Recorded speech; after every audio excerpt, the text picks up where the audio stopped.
And so today I'm announcing that I will not be seeking re-election and that my term as Prime Minister will conclude no later than the 7th of February. This has been the most fulfilling 5.5 years of my life, but it has also had its challenges.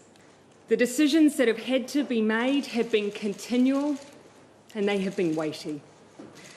But I'm not leaving because it was hard. Had that been the case, I probably would have departed 2 months into the job. I am leaving because with such a privileged role comes responsibility. The responsibility to know when you are the right person to lead and also when you are not. I know what this job takes, and I know that I no longer have enough in the tank to do it justice. It's that simple. And for more on that story, we're now joined by Lauren Crimp. She's a journalist at Radio New Zealand, based in Wellington. Now, Ardern's resignation announcement came rather out of the blue. Why now?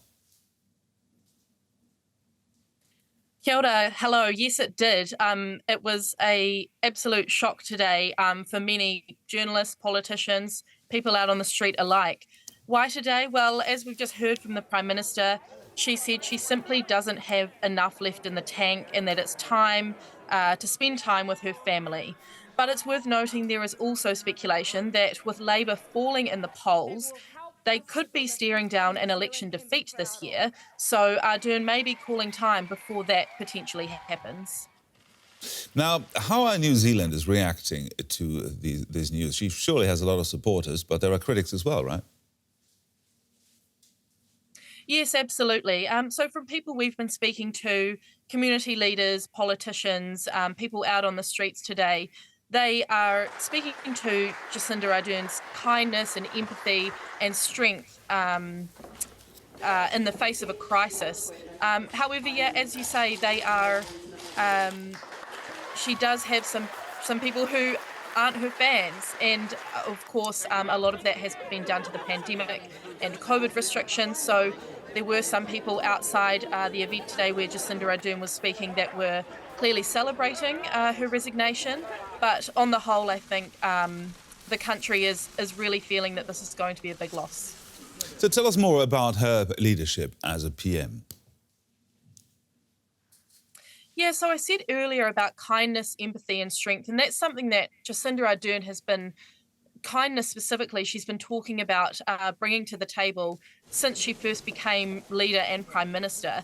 Jacinda Ardern has had to face many a crisis during her tenure. We've had the devastating Christchurch mosque attack in 2019, the volcanic eruption for Kāri White Island later that year, the pandemic, and then, of course, the Parliament protest this year.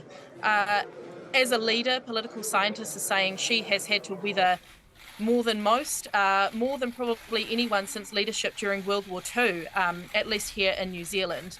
And despite Labour falling in the polls currently, the fact that she was able to regain re-election in 2020 and rule alone speaks volumes. Now, what's next for New Zealand's leadership? Any idea who could replace her? Yeah, well, it's all moving quite quickly here. We could have a new Prime Minister as early as next week.